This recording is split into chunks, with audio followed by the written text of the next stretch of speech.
오늘도 우리를 불러주신 하나님께 감사하며 찬양하겠습니다.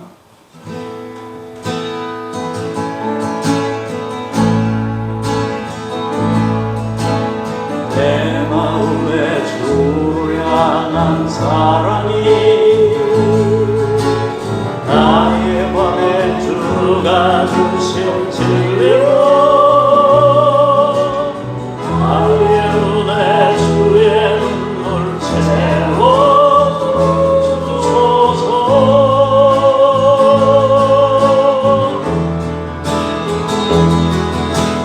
내 입술에 찬양의 향기가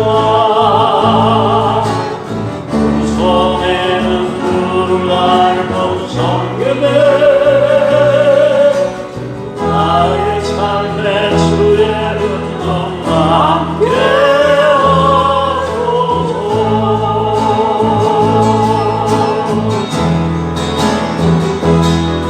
하나님의 사랑에 영원히 함께하리.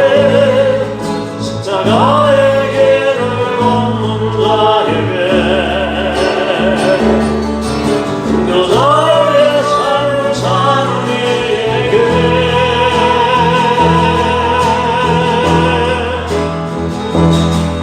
조롱하는 소리와 욕소리로 주의 성령의 증거가 되리라. 내 생명 주님께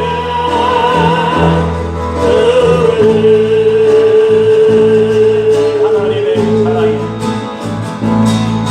하나님의 사랑이 영원히 함께하리. 나의 길을 등교자의 삶을 사는 이에게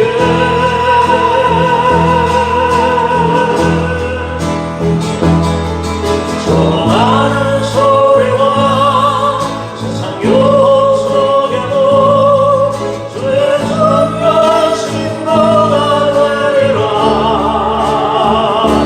내 생명 주님께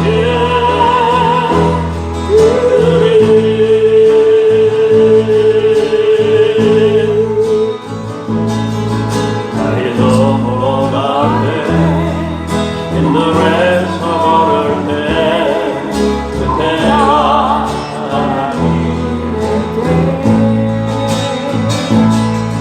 내 힘으로 안 될 때 손으로 걸을 때 내가 고백해 여호와 이래.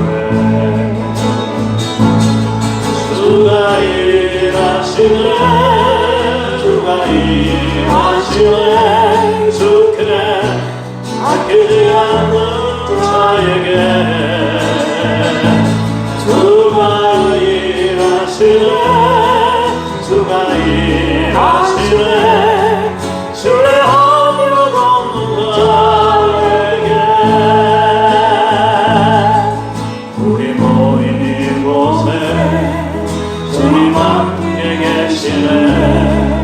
우리네 아버지 은혜 저는 꽃과 물고기 내 모든 걸 드릴 때 모두 고백해 여호와 이래. 주가 일하시네 주가 일하시네 주께 아끼지 않는 자에게 주가 일하시네 주가 일하시네 신뢰하는 자에게 주가 일하시네 주가 일하시네 주가 일하시네 주께 아끼지 않는 자에게 주가 일하시네 주가 일하시네 신뢰하며 걷는 자에게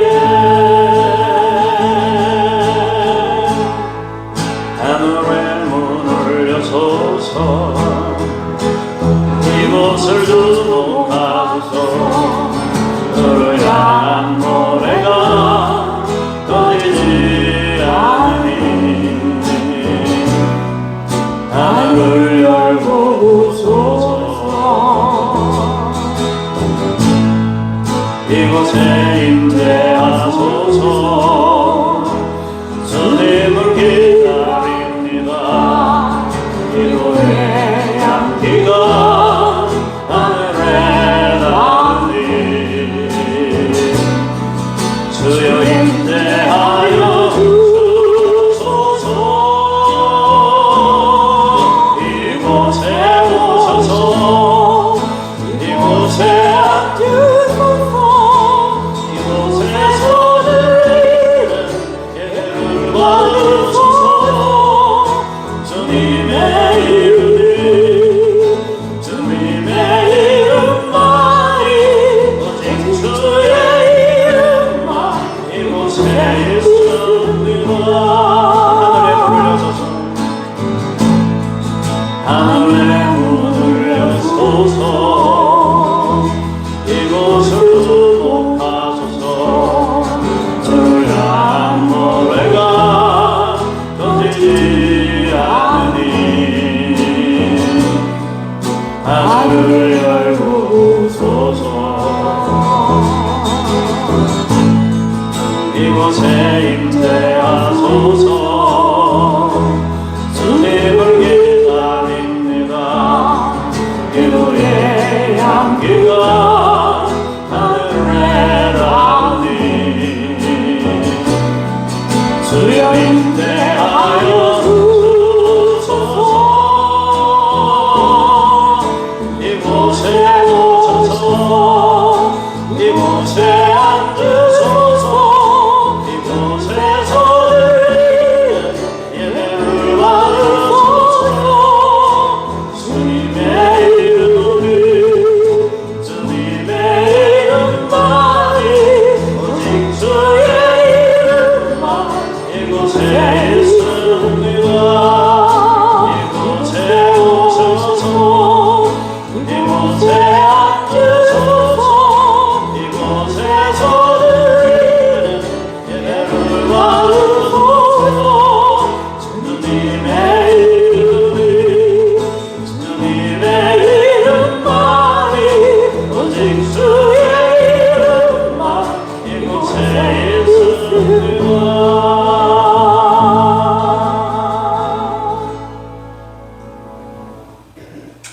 다 같이 자리에서 일어나셔서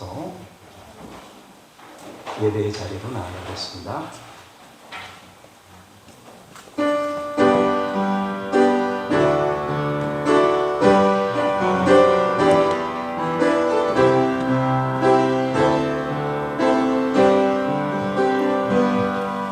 찬양 성부 성자 성령 성삼위일체께 영원 무궁하게까지 영광을 돌리세. 영광을 돌리세.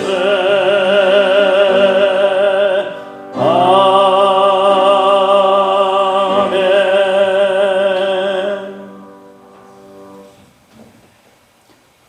내가 여호와를 항상 송축하며 내 입술로 항상 주를 찬양하리이다. 내 영혼이 여호와를 자랑하리니 곤고한 자들이 이를 듣고 기뻐하리로다. 나와 함께 여호와를 광대하시다 하며 함께 그의 이름을 높이세. 주님을 기뻐하며 찬송하며 예배의 자리로 왔습니다. 우리의 예배를 받으시고 하나님의 기쁨을 우리 가운데 심으시옵소서. 주 예수 그리스도 이름으로 기도합니다. 아멘.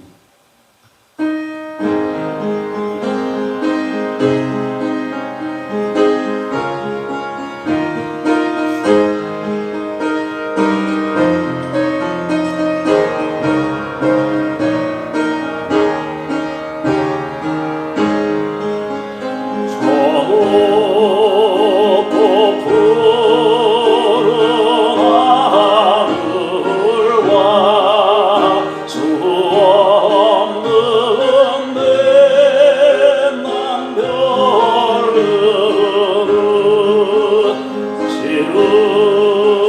주시는 창조주 그 솜씨 크고 크셔가 날마다 그는 높여야 하나님 크신 권능은 만백성 모두 보라고 만방의 불을 비치네 해지고 하고 깃들 때에 우리 돌아 밤마다 귀한 소식을 이 땅에도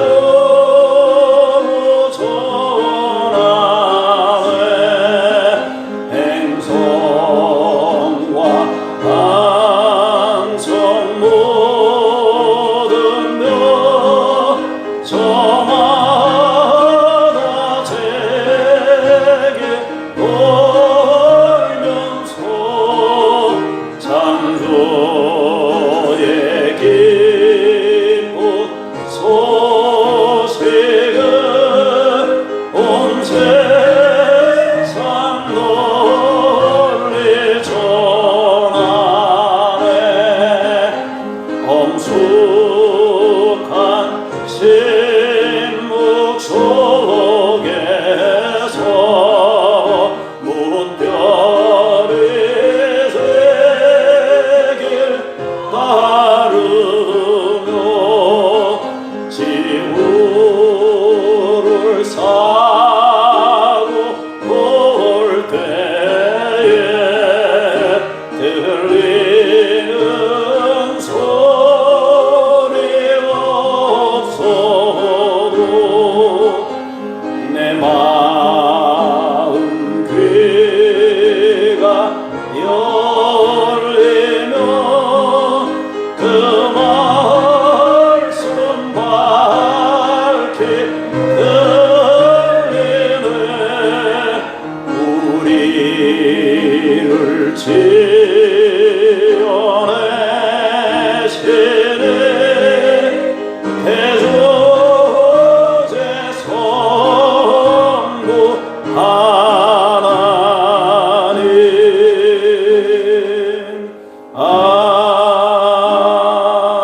아멘. 하나님이 일어나시니 원수들은 흩어지며 연기가 불려가듯이 그들을 몰아내소서.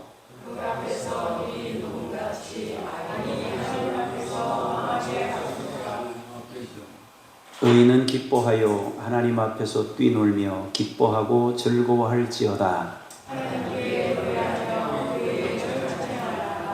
하늘을 타고 광야에 행하시던 일을 위하여 대로를 수축하라. 그의 거룩한 처소에 계신 하나님은 고아의 아버지시며 과부의 재판장이시라. 갇힌 자들은 이끌어내사 형통하게 하시느니라.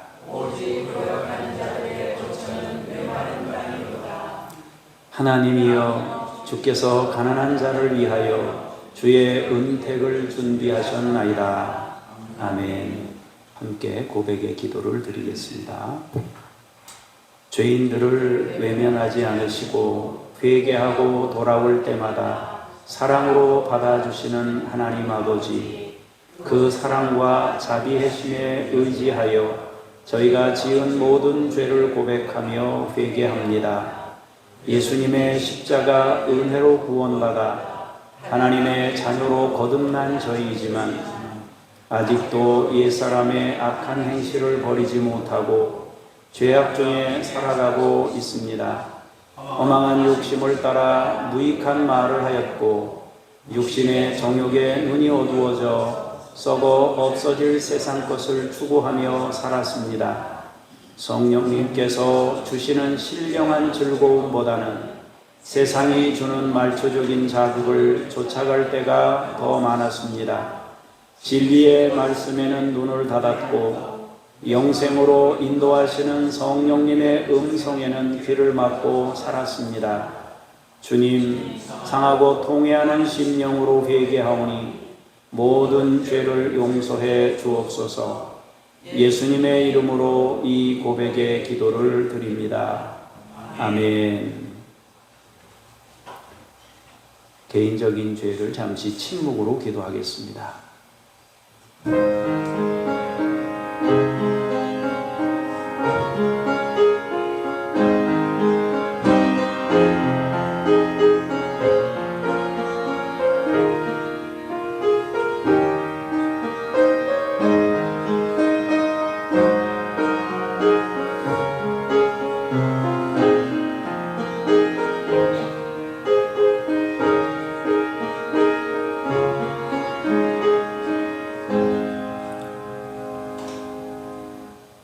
우리가 아직 죄인 되었을 때에 그리스도께서 우리를 위하여 죽으심으로 하나님께서 우리에 대한 자기의 사랑을 확증하셨느니라. 아멘. 신앙 고백 드리겠습니다. 나는 전능하신 아버지 하나님, 천지의 창조주를 믿습니다. 나는 그의 유일하신 아들 우리 주 예수 그리스도를 믿습니다. 그는 성령으로 잉태되어 동정녀 마리아에게서 나시고 본디오 빌라도에게 고난을 받아 십자가에 못 박혀 죽으시고 장사된 지 사흘 만에 죽은 자 가운데서 다시 살아나셨으며 하늘에 오르시어 전능하신 아버지 하나님 우편에 앉아 계시다가 거기로부터 살아있는 자와 죽은 자를 심판하러 오십니다. 나는 성령을 믿으며 거룩한 공교회와 성도의 교제와 죄를 용서받는 것과 몸의 부활과 영생을 믿습니다. 아멘. 자리에 앉으셔서 기도하겠습니다. 독생자를 보내어 죄인들을 구원해 주신 하나님 아버지께 감사와 찬송과 영광을 돌립니다.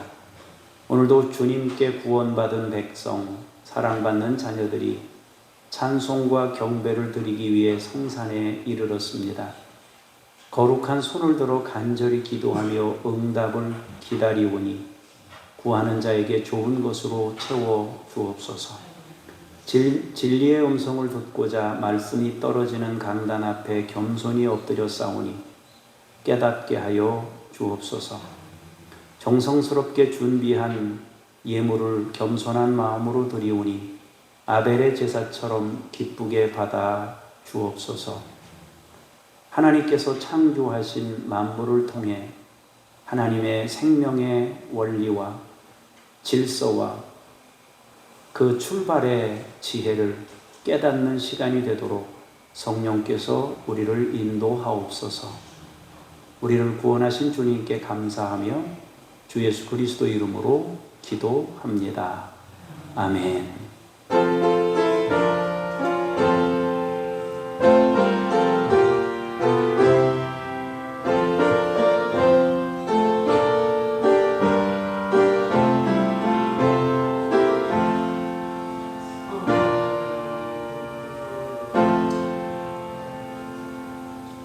말씀 앞으로 나아가면서 200장 찬송 부르시겠습니다.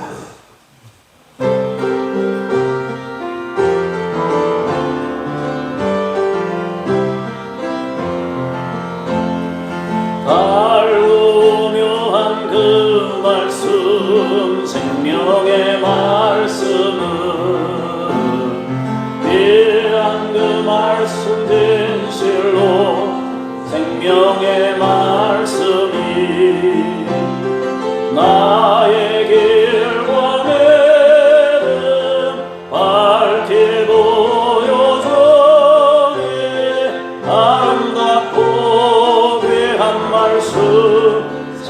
생명샘이로다. 아름답고 귀한 말씀 생명샘이로다. 귀한 주님의 말씀은 내 노래대로다.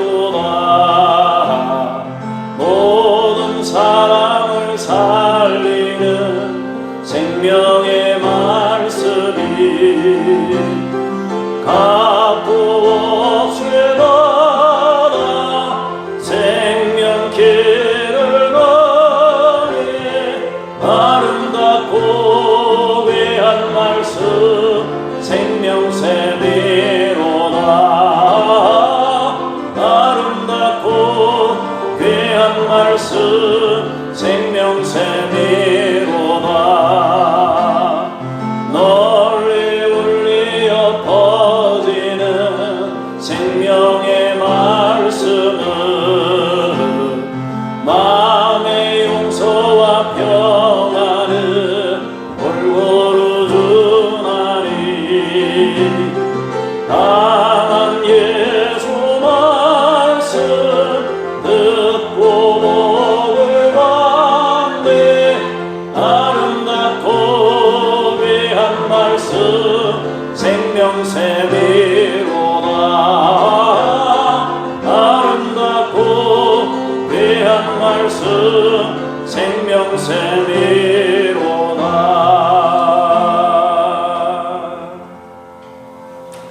하나님의 말씀을 봉독합니다. 정동수 집사님께서 잠언 8장 1절에서 5절까지 말씀을 봉독합니다.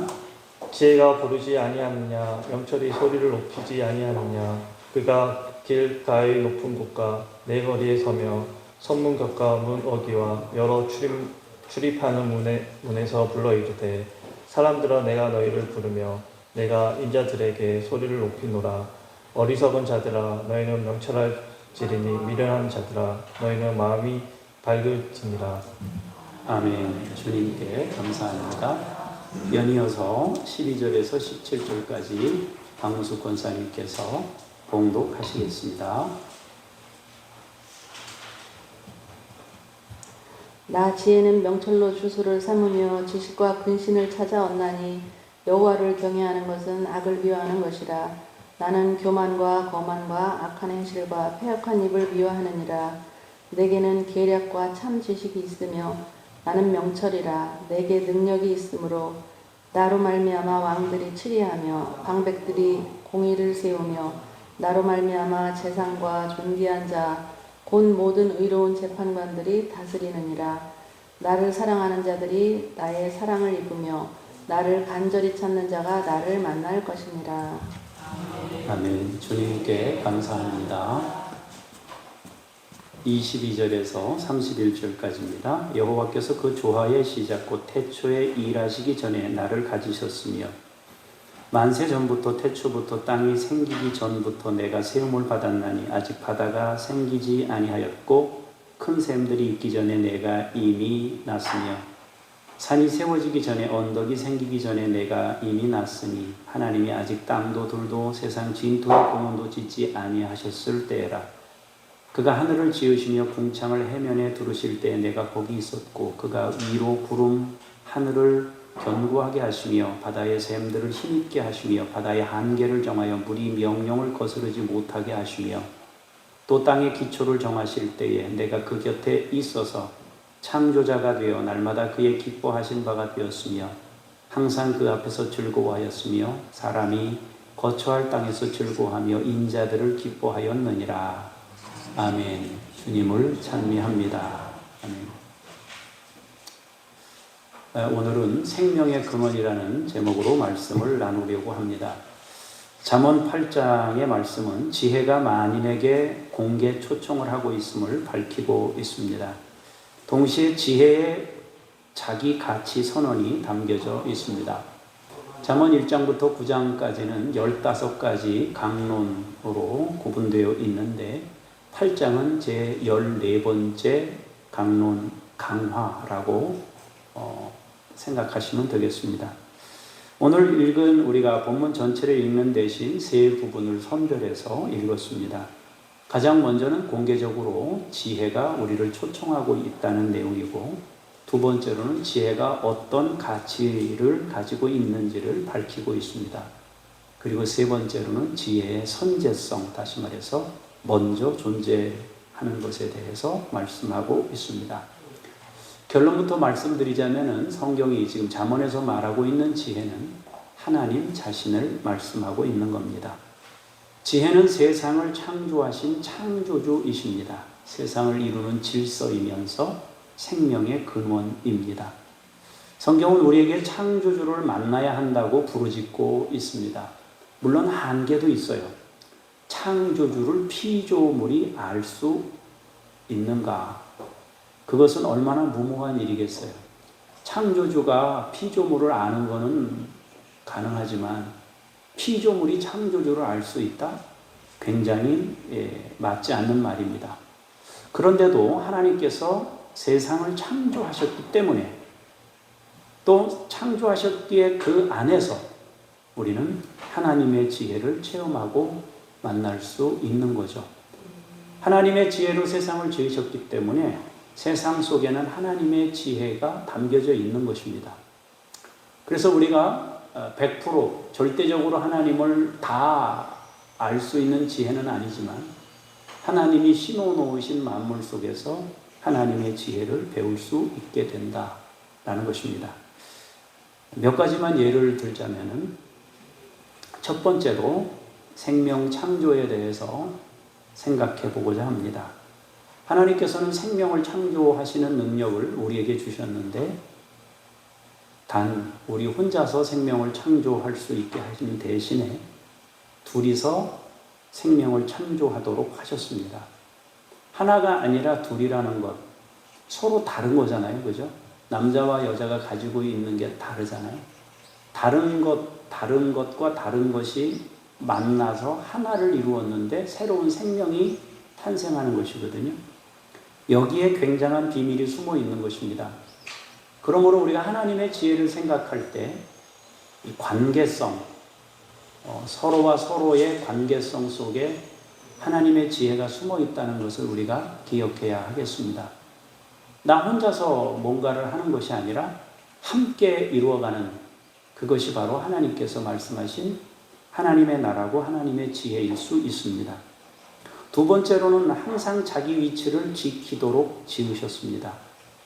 위치를 벗어나는 일은 무질서를 만들기 때문입니다.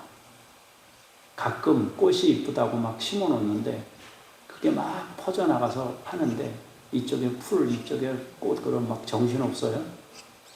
그래서 항상 경계를 정해서, 화단을 가꿀 때도 사실은 경계를 정해서 여기까지는 무슨 꽃, 이 꽃 아깝다고 못 뽑으면 지저분해지는 거거든요. 과감하게 뽑아야 되는데 가끔 보면 또 뽑지 말라 그러니까 못 뽑게 된단 말이에요. 그러면 또 어수선해지잖아요.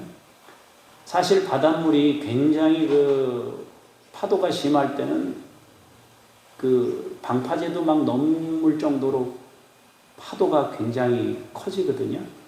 그럼에도 불구하고 파도가 정한 범주를 넘어서지 못하게 하나님이 지으셨다고 그랬어요. 넘질 못해요. 다시 말해서 자기에게 제한해 둔 한계를 정해두고 있다는 거죠. 하나님께서 세상을 지으실 때는 그렇게 한계를 정해 두셨습니다. 물론 조금 다른 한계가 있긴 해요. 한 가지 예를 들자면은 식물이나 이런 것들은 자기 한계를 정한 그 자리에 그대로 있어요. 못 움직여요. 거기서 그대로 사는 거예요. 죽을 때까지. 혹시 사람이 캐다가 옮겨 심으면 몰라요. 그러나 그냥 그 자리에 있는 거예요. 자기 위치를 지키면서 그렇게 살아가는 것입니다. 동물이나 사람은 약간씩 그 위치 변동을 할 수는 있지만, 그렇다고 해서 우리 인간이 가지고 있는 범주를 넘어서는 것은 하나님께서 허락하지 않으셨습니다. 인간이 인간의 범주를, 자기 한계를 넘어설 때 역사 속에서 인간은 엄청난 불행을 경험하게 되었습니다. 타락이 일어났을 때 전염병이 생겼다든지 좀 조심스럽긴 하지만 인간의 어떤 성적 타락이나 이런 것들로 인해서 어떤 그 성병 관련된 그런 많은 문제들이 생기기도 했고 그랬습니다. 그래서 우리가 정해진 그 범주를 벗어나는 것이 굉장히 위험한 것이라는 거죠. 세 번째로는 조금 이제 다른 측면도 있는데, 여러분 새벽에도 말씀드렸지만 여기도 지금 꽃이 있습니다만 꽃들이 있고 열매들을 보면은 암술이 있고 수술이 있어요. 어떤 것은 암나무가 있고 숫나무가 있어요. 제가 지난번에 농사를 잘 짓는, 우리 교회에서 농사 잘 짓기로 유명한 분이 두 분 계셔요, 권사님들이. 그런데 우리 김미랑 권사님 댁에 갔더니 그 뭐예요, 그 벗 비슷한 거 뭐라 그래요, 외국번 체리 나무를 심으셨다고 그러더라고요. 안 달린대요. 왜 안 달립니까? 5년 지나면 풀림없이 달린다 그러는데 안 달린대요. 암나무가 있고 숫나무가 있는 거예요. 암나무 옆에 심어놓고 숫나무 옆에 심어놔야 되는데 암나무를 심어놓고 없으니까 이게 안 열리는 거예요. 나중에 숫나무를 사서 심는다고 하시던데, 그러니까 얘네들이 암수가 만나야 역사가 일어나는데 암수가 만나질 못한단 말이에요. 그런데 그걸 만날 때 벌들이 역사해야 되거든요. 벌들이 일을 해야 만날 수 있거든요. 이게요, 사람과 사람이 만나는 것도 마찬가지예요. 이 중매자가 필요하거든요. 누군가가 도움의 손길을 펼칠 때 훨씬 더 그 관계가 매끄러워져요. 우리 목사님들 같은 경우도 그래요.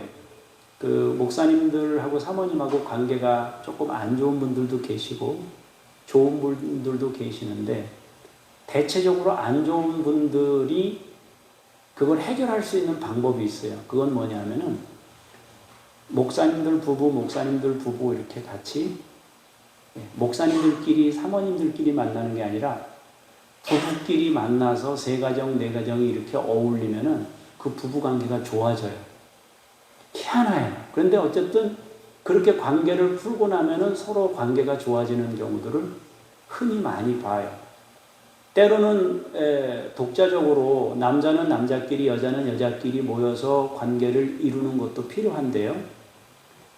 가정을 건강하게 회복하고 아름답게 만들어가는 데 있어서는 부부끼리 모이는 것도 굉장히 좋은 것 중에 하나다 할 수 있습니다.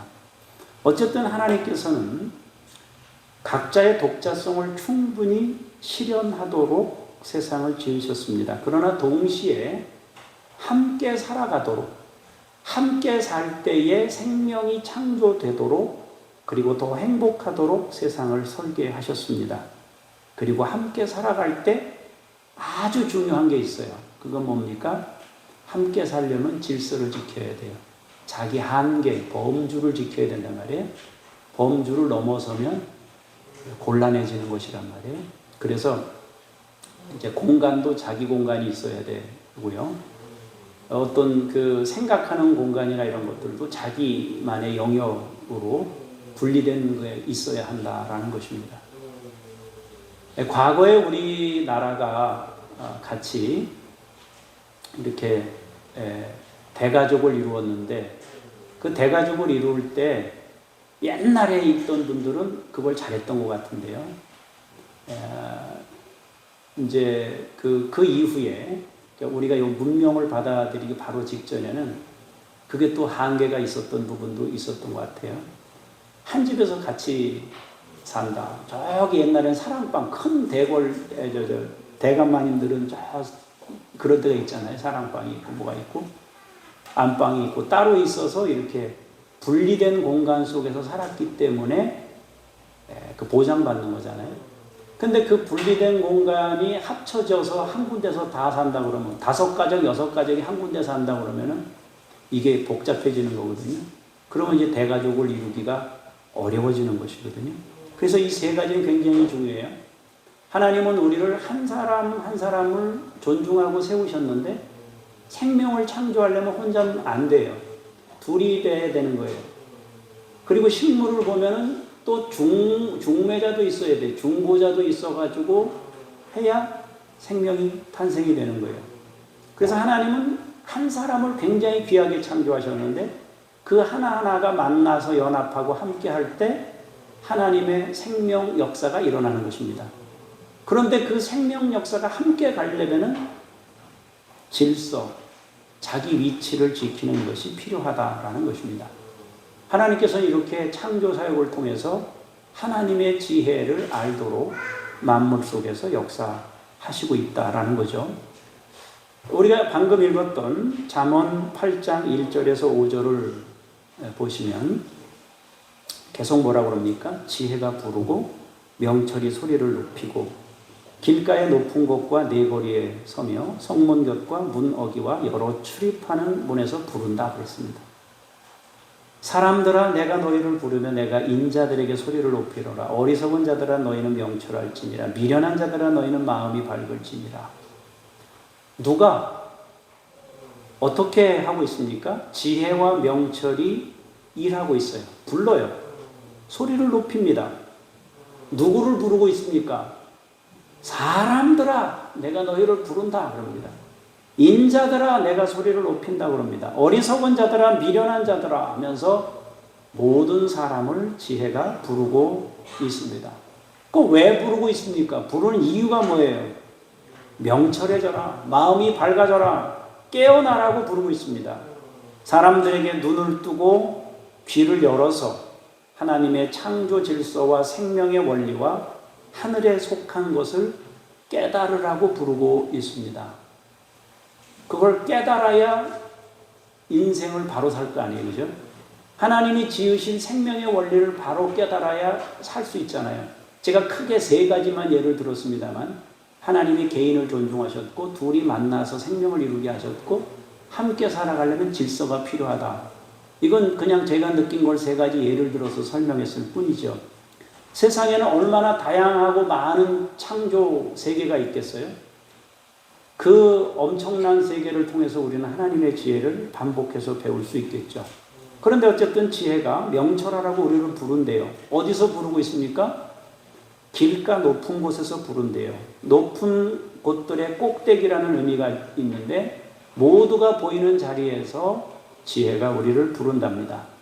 네거리에서 부른대요. 일반 대중들이 많이 다니는 거리입니다. 사방으로 길이 열려진 곳에서 부릅니다. 또 성문 곁과 문 어기와 여러 출입하는 문에서 부른다는 거예요. 사람들이 드나드는 자리에서 부른다는 거예요. 교회 같으면 저 출입문에 서서 사람들이 드나들 때 지혜로워지라고 계속 부르고 있다는 거죠. 여기서 우리는 2가지를 느끼게 됩니다. 하나는 지혜가 사람들을 향해서 굉장히 간절함을 가지고 부르고 있다는 거예요. 하나님의 지혜는 우리를 향해서 굉장히 간절하게 우리가 지혜롭게 되기를 너무도 간절하게 우리를 부르고 있다는 거예요. 2번째로는 자신감이에요. 모두가 보이는, 많은 이들이 다니는, 모두가 출입하는 곳에서 자신감을 가지고 부르고 있습니다. 모두가 깨달아야 할 가치이기 때문에 자신감 있게 부르고 있다는 것입니다. 자, 12절에서부터 17절까지 우리가 읽었는데요. 다시 한번 보자면은, 자, 나 지혜는 명철로 주소를 삼으며 지식과 근신을 찾아 얻나니 여호와를 경외하는 것은 악을 미워하는 것이라. 나는 교만과 거만과 악한 행실과 패역한 입을 미워하느니라. 내게는 계략과 참 지식이 있으며 나는 명철이라. 내게 능력이 있으므로 나로 말미암아 왕들이 치리하며 방백들이 공의를 세우며 나로 말미암아 재상과 존귀한 자 곧 모든 의로운 재판관들이 다스리느니라. 나를 사랑하는 자들이 나의 사랑을 입으며 나를 간절히 찾는 자가 나를 만날 것이니라. 아멘. 다음으로는 지혜의 방향성과 지혜의 유용성 그리고 지혜의 신실성에 대해서 말하고 있습니다. 지혜는 주소를 명철에 둔다. 지식과 근신을 찾아 얻는다 그랬습니다. 여러분, 우리가 차에 타면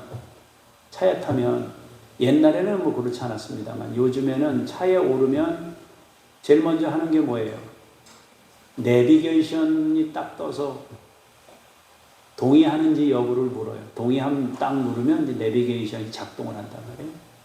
그럼 내가 평상시에 아는 데는 내비게이션 켤 필요 없죠. 우리가 삼척시청 찾아가는데 무슨 내비게이션 킬 필요가 없죠. 그렇지만 생전 가보지 않은 길을 갈 때 어때요? 내비게이션을 켜야 된단 말이에요. 여러분, 우리가 아는 지도가 있지만 아는 범주를 넘어서는 공간도 지리도 우리가 가야 될 필요가 있어요. 부산이나 저 광주나 전주나 이런 전남 해남이나 이런 데 간다 그러면 우리가 가본 적이 있어요? 모르잖아요. 그럴 땐 내비게이션을 켜야 돼요. 여러분, 우리가 인생을 살면서 공부했다고 해도 모든 면에서 우리가 다 공부한 건 아니잖아요. 그죠? 그러면 내가 알고 있는 범주는 굳이 내비게이션을 켤 필요가 없죠. 그렇지만 우리가 인생에서 알면 얼마나 알겠어요? 90% 이상은, 99% 이상은 모르는 건데, 그래서 이 내비게이션이 필요하다는 거 아니에요? 근데 이 지혜는 주소를 명철에 둔대잖아요.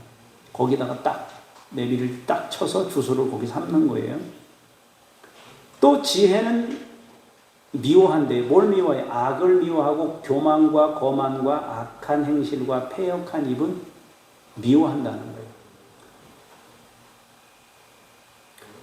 거예요. 자기가 높아지는 것, 자기가 높아지는 것, 거만한 것, 귀를 닫는 것, 이런 악에는 등을 돌리고 명철에는 방향을 둔다 말이에요.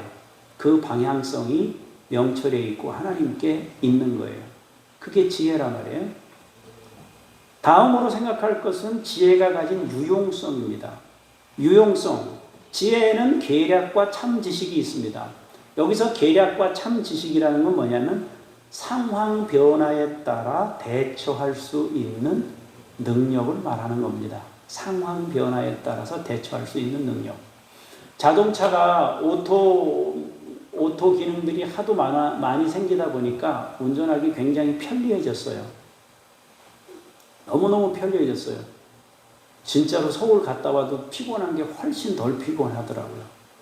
그러니까 많이 이게 자동화가 되어 있어서 편리해요. 그런데 이렇게 고속도로 갈 때는 굉장히 편한데요. 서울 시내에 들어가면 이 오토 기능을 누르는 게 쉽지가 않아요.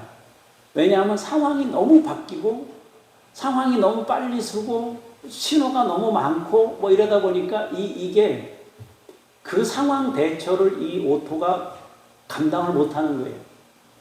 그러니까 얘가 가지고 있는 능력 가지고는 안 돼요. 그럴 땐 어떻게 해야 돼요? 사람이 가지고 있는 즉흥적으로 상황 판단에 따라서 하고 싶은 대로 할 수 있는 능력을 지닌 사람이 오토 기능을 끄고 자기가 운전을 해야 이게 된단 말이에요. 여기서 지혜가 가진 유용성이라는 것, 그거와 같은 것입니다. 우리가 일반적이고 평상시의 삶을 살 때는 그게 돼요. 단순하게 그냥 내가 일상 속에서 살면서 되는데, 문제는 상황이 급박하게 돌아가거나 내가 예측할 수 없는 상황을 만나게 됐을 때에는 감당이 안 되는 거예요.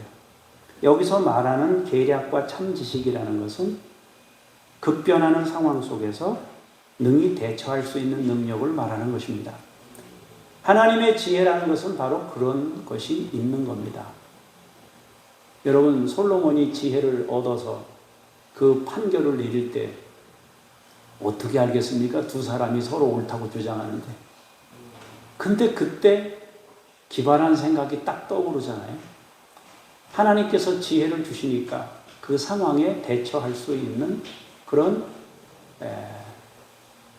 그 지혜를 얻어서 그 상황을 대처하는 것이거든요. 가끔 보면은 어머니들이 그런 게 있는 것 같아요.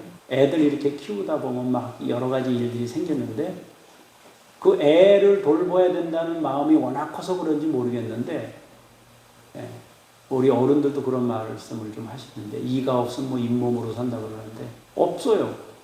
없으니까 그걸 대처해야 되는데 급박하게 막 딱 생각해서 이것 대신 이걸로 그냥 바로 즉흥적으로 이렇게 임기응변 하듯이 이렇게 대응하는 것들을 보게 되거든요. 바로 이 지혜는 바로 그런 유용성을 우리에게 가져다 준다라는 것입니다. 또 옳고 그름을 판단하는 힘이 있어요. 그래서 왕들이, 방백들이, 재상과 존귀한 모든 자들이, 재판관들이 지혜를 통해 세상을 다스리고요. 공의를 세우고 바로 이끄는 길잡이가 됩니다.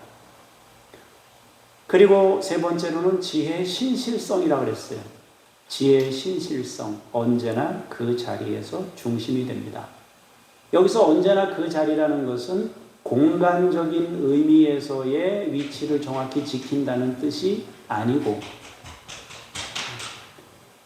이 지혜의 신실성이 항상 그 신실한 신실한 인격이라고 그럴까요? 네. 공간적인 개념으로서 신실한 기준이 아니라 창조의 원리로서, 질서로서, 생명으로서 그 위치를, 공간의 개념이 아닌 그 위치를 정확히 기준이 되어서 지키는 거예요. 그래서 찾는 자가 만날 수 있는 거예요. 이랬다 저랬다 왔다 갔다 막 기준이 바뀌고 막 이러면 어떻게 그거를 발견하겠어요, 원리를. 항상 일정하니까 법칙을 발견하는 거 아니겠어요? 만류인력을 법칙을 발견했던 사람도 사과가 떨어지는 걸 보고 발견했다고 그러잖아요. 그럼 항상 그게 중력은 항상 일정하게 작용하잖아요, 그죠? 모든 게. 그러니까 거기서 법칙으로 우리가 발견하게 되는 거죠. 그래서 사랑하는 자들이 사랑을 잊고 간절히 찾는 자가 주님을 만난다 그랬습니다. 그런데 여기 한 가지 질문이 있어요. 언제나 그 자리에 신실하심으로 계시는데 왜 사랑하고 간절히 찾아야 찾아지나? 언제나 거기 있다면서요. 그러면 쉽게 찾아져야지 왜 이렇게 간절히 찾아야 만나지고 사랑하는 자가 사랑을 입게 되는가 하는 것입니다. 그것은 세상의 지혜가 아니고 하늘의 지혜이기 때문입니다. 하나님께 속한 것이기 때문에 간절히 찾고 하나님을 사랑할 때에 그 지혜를 얻을 수 있게 되는 겁니다. 그 다음에 이제 마지막에 22절에서 31절에 나와 있는 내용은 여러분 성경을 보시고요. 여기 이제 앞에 이렇게 쭉 넘어가는 걸 보시면 될 텐데요. 지혜의 선제성에 대해서 말씀하고 있습니다. 이것이 이전에 있었던 것임을 반복하여 말씀합니다. 선제적으로 창조 전에 계셨다는 거죠. 시간적으로 창조 전에 무엇 이전의 의미가 아닌 초시간적인 의미를 말하는 겁니다. 그러니까 저의 이전에는 저희 아버님이 계셨고 우리 아버님 이전에는 우리 할아버님이 계셨을 거예요. 여기서 말하는 창조 이전이라는 것은 그런 뜻이 아닙니다. 시간이 있기 전을 말하는 거예요. 초시간적인 때를 말하는 것입니다. 조화의 시작, 태초에 일하기 전에 이미 지혜를 가지고 창조하셨습니다. 만세 전부터, 태초부터, 땅이 생기기 전부터 이미 존재하고 계셨다는 거죠. 아직 바다가 생기기 전이었습니다. 큰 샘들이 있기 전이었습니다. 산이 세워지기 전이었습니다. 언덕이 생기기 전에 이미 있었습니다. 지혜는 만물의 원리이며 생명의 근원이었습니다. 나중에 지어진 존재가 아니라 이미 선제적으로 존재하고 계셨다. 여기서 말하는 지혜는 쉽게 말하면 피조된 게 아니고 하나님에 의해 창조된 것이 아닌 창조주에 속해 있는 것이란 말이에요. 창조주 안에 있는 것이란 말이에요. 그게 지혜란 말입니다. 두 번째로 선제적으로 거기에 계셨다 그럽니다. 하늘을 지으시며 궁창을 해면에 두르실 때 거기 계셨고 지켜보고 서 계셨다는 의미가 아니라 그것들을 창조하실 때 일하셨다 그런 뜻입니다. 창조하실 때 거기 계셨다 그 얘기는 일하셨다 그 뜻이에요. 위로 구름을 하늘을 견고하게 하시며 바다의 샘들을 힘있게 하시며 바다의 한계를 정하여 물이 명령을 거스르지 못하게 하시며 또 땅의 기초를 정하실 때에도 거기 계셨다. 시간적으로 초시간적으로 계셨던 분이 지혜고 창조할 때 그 창조 사역에 함께 동참해서 일하셨던 분이 지혜라는 거예요. 결국 생명의 근원이고 생명의 원리이고 출발로 거기 계셨다라는 것입니다. 거기 계셨다. 그 다음에 이거는 성경, 요거는 조금 읽어봐야 될 것 같아요. 30절, 31절은 한번 읽고 넘어가도록 하겠습니다. 같이 한번 읽겠습니다. 시작.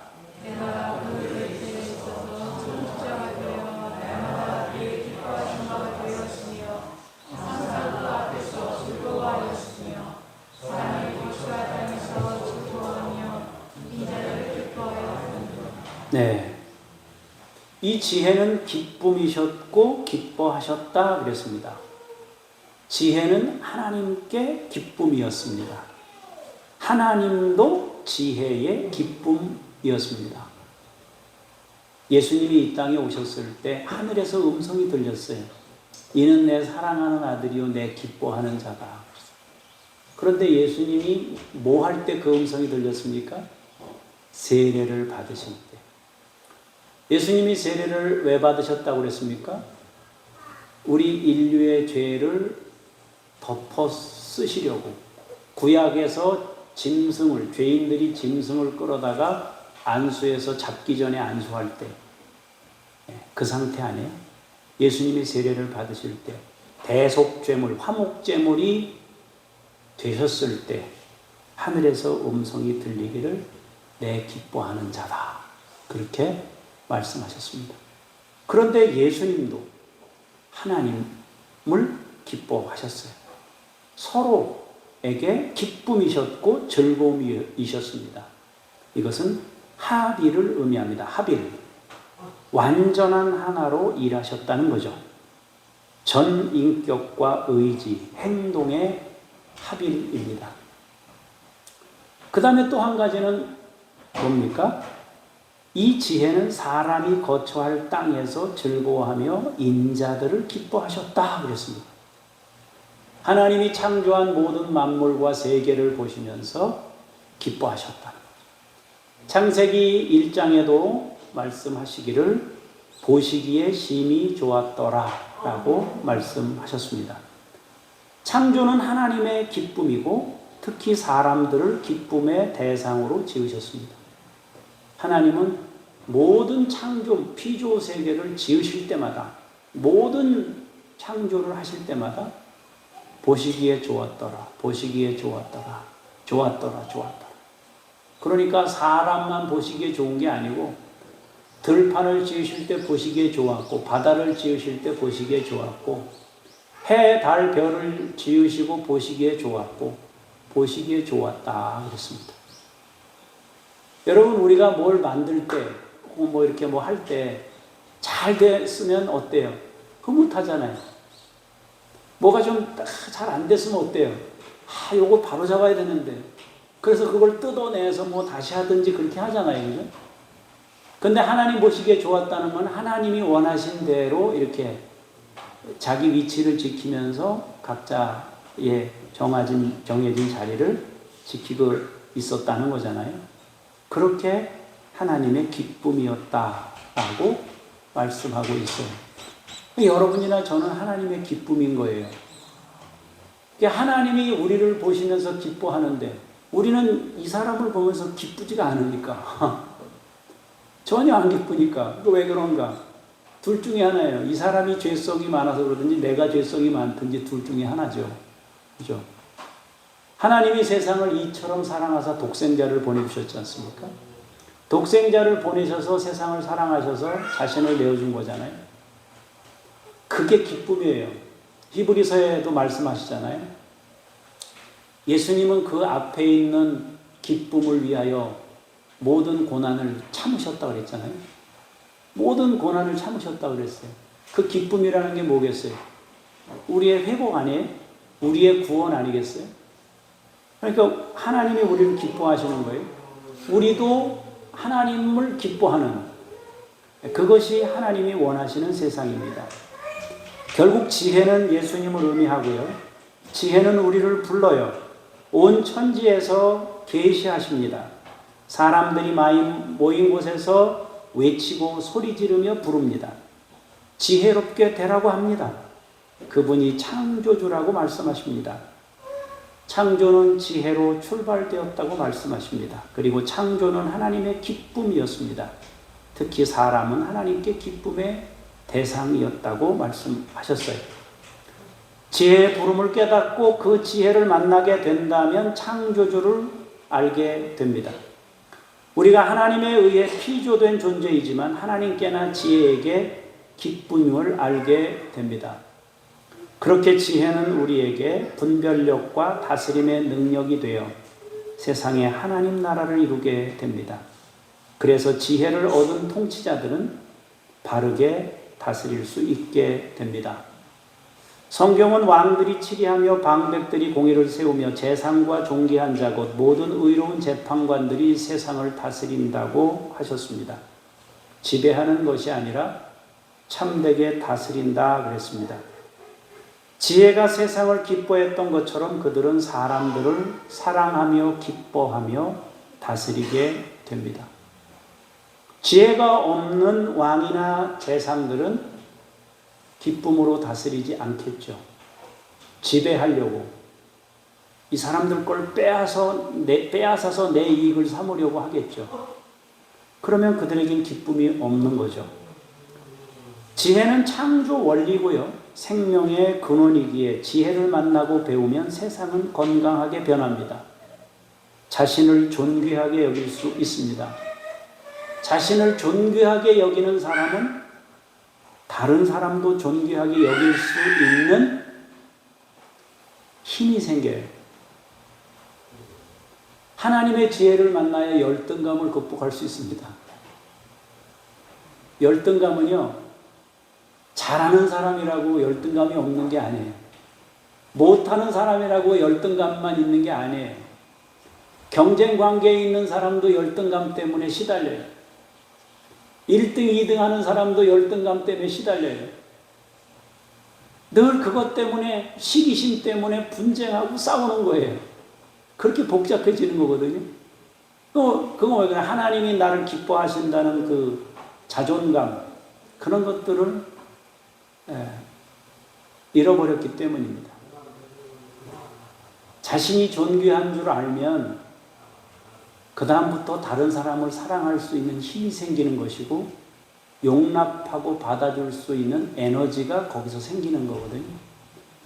여러분 모두 하나님의 지혜를 만나고 체험하고 그 지혜 안에서 살기를 원합니다. 하나님께서 여러분들을 다스리셔서 그분 안에서 하늘의 영광을 보고 살아가는 지혜자가 될 수 있기를 주의 이름으로 축복합니다. 기도하겠습니다. 주님은 우리의 기쁨입니다. 또한 우리는 주님의 기쁨입니다. 하나님께서 우리를 사랑하셔서 독생자를 내어주기까지 우리를 기뻐하셨습니다. 그 앞에 있는 즐거움을 위하여 십자가를 참으사 부끄러움을 개의치 아니하시더니 하나님 보좌 우편에 오르신 분이 주님이십니다. 우리를 그토록 사랑하십니다. 그 지혜로 우리 자신을 얼마나 존귀한 존재인지를 바로 볼 수 있게 하시고 다른 사람을 존귀하게 여길 수 있는 믿음의 은혜를 우리 가운데 부어 주옵소서. 주님이 지으신 세상을 보며 하나님의 창조 원리를 깨달아 알게 하옵소서. 주 예수 그리스도 이름으로 기도합니다. 아멘.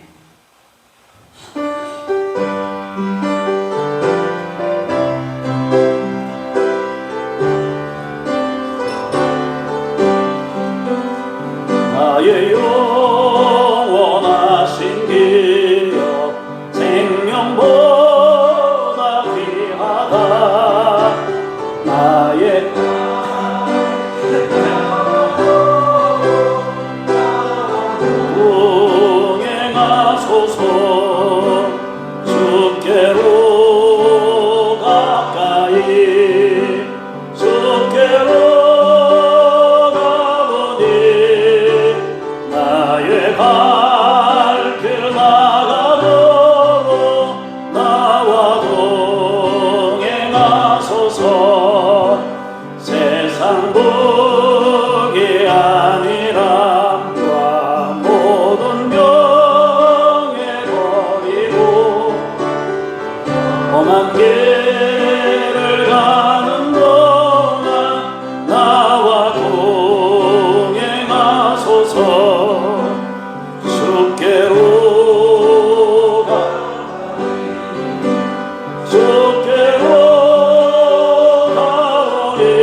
하나님께서 주신 재주와 능력으로 우리의 인생을 살고 자녀들을 양육하고 생활하고 또 하나님 앞에 주인됨을 고백하며 일부를 구별하여 예물을 드리오니 받으시고 사랑하는 종들의 헌신을 기억하시며 일생 동안 하나님께서 우리 성도들의 삶을 지키시고 인도하시고 보호하시며 필요한 것들로 공급하시옵소서.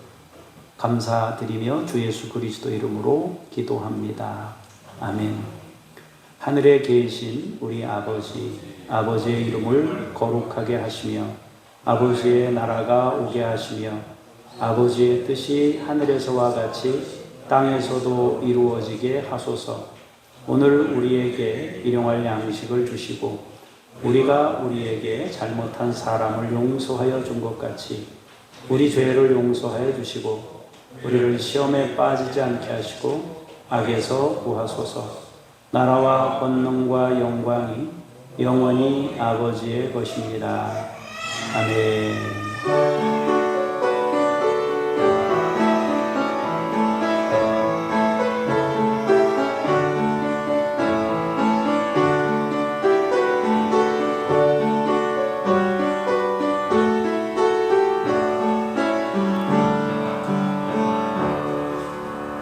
자리에 앉으셔서 중보기도 내용을 가운데 면에 있는 걸 보시겠습니다. 굶주림과 함께 가정폭력과 성폭력 위험에 노출된 북한 주민을 돌보시고 구원해 주십시오. 식량난으로 42%가 고통당하고 있습니다. 콜롬비아는 세계 최대 코카인 생산국입니다. 탐욕과 쾌락을 쫓아 악을 행하는 자들이 돌아서고 복음으로 치유되도록 위해서 기도할 수 있기를 바랍니다. 교회 소식을 전하겠습니다. 제가 141회, 우리 노회가 71년 차거든요. 70년 전에 세워졌는데, 그러니까 70년 전이면 언젠가요? 53년이죠? 53년? 네. 53년에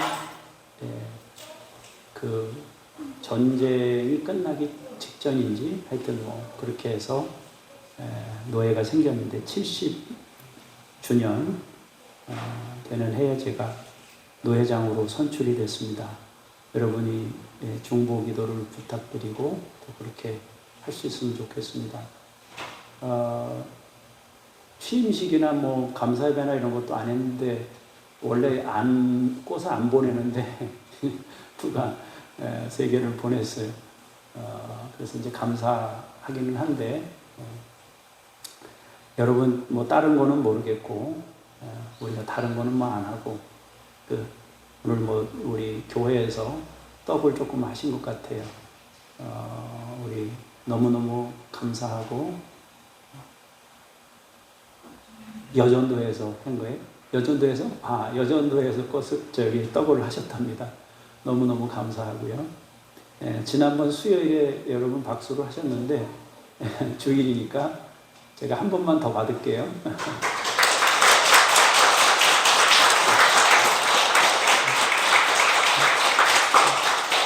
감사하고, 취임식은 따로 안 하고요. 박수로 취임식을 대신하겠습니다. 그렇게 하고요.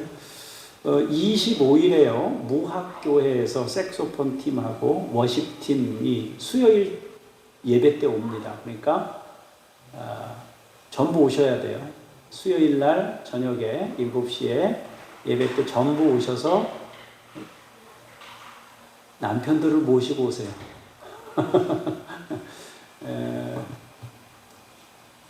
싸워서 이기든지 아니면은 뭐 사정을 하든지 어쨌든 같이 오셔서 좋은 시간 보낼 수 있으면 좋겠다 싶습니다.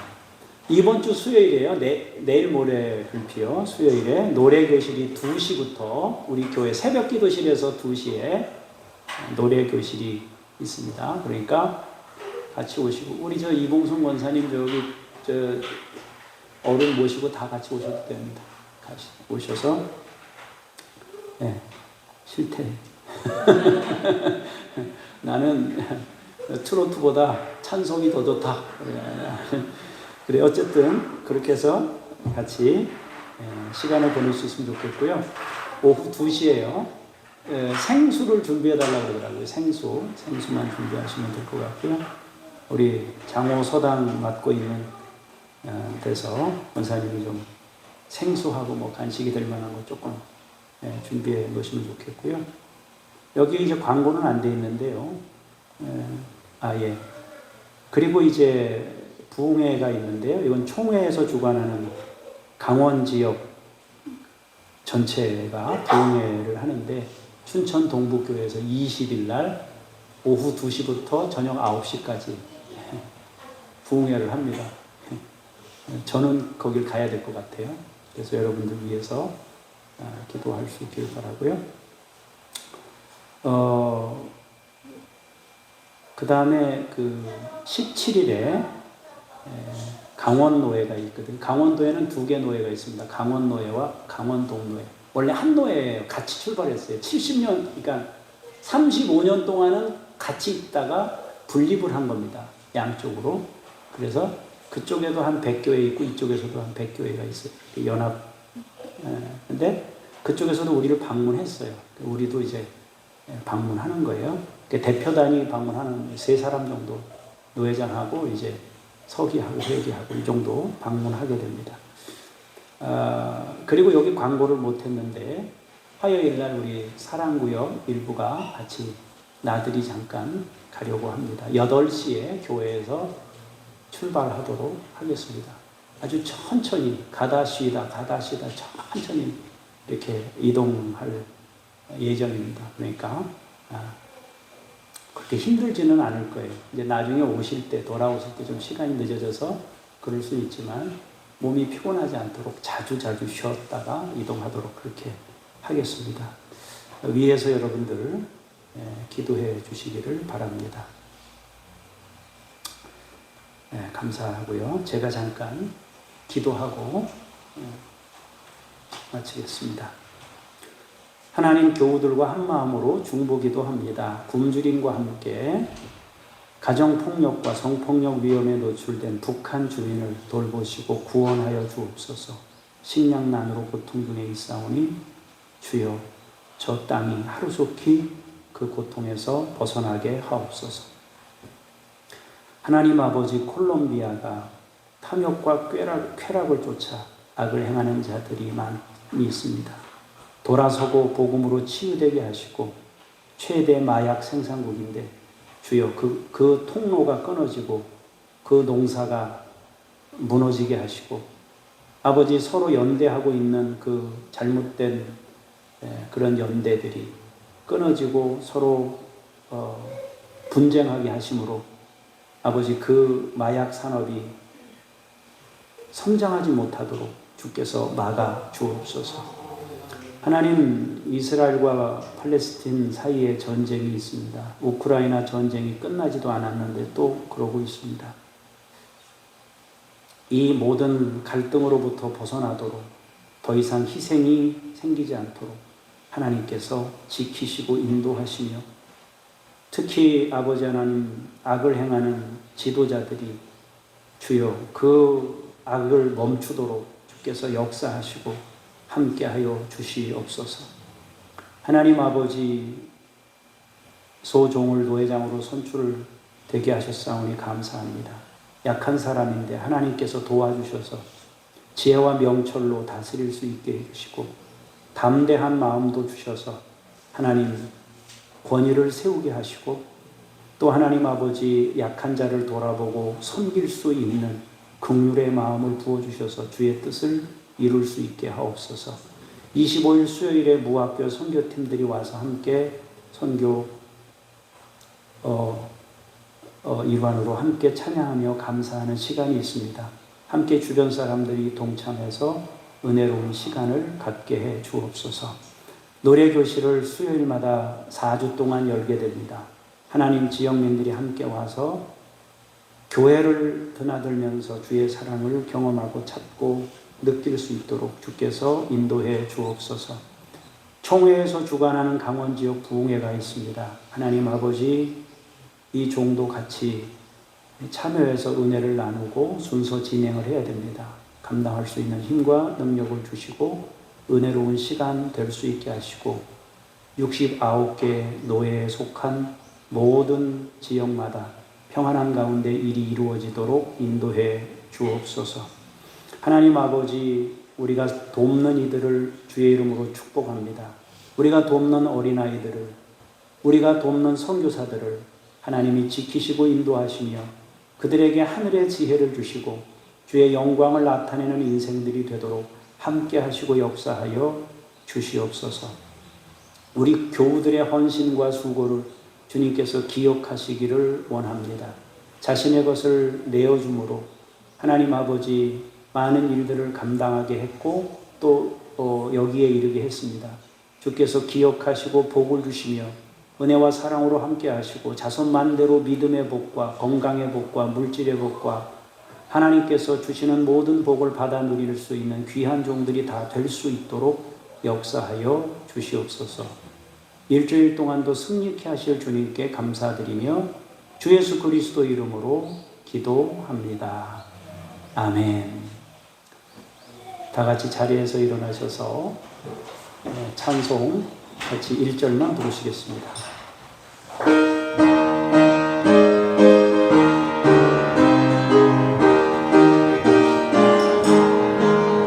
옳은 길 따르라 의의 길을 세계 만민의 참된 길, 이 길 따라서 살기를 온 세계에 전하세. 만 백성이 나갈 길, 어둠 밤 지나고 눈 뜬다. 많은 빛보아 나더니 주 예수의 나라 이 땅에 곧 오겠네 오겠네.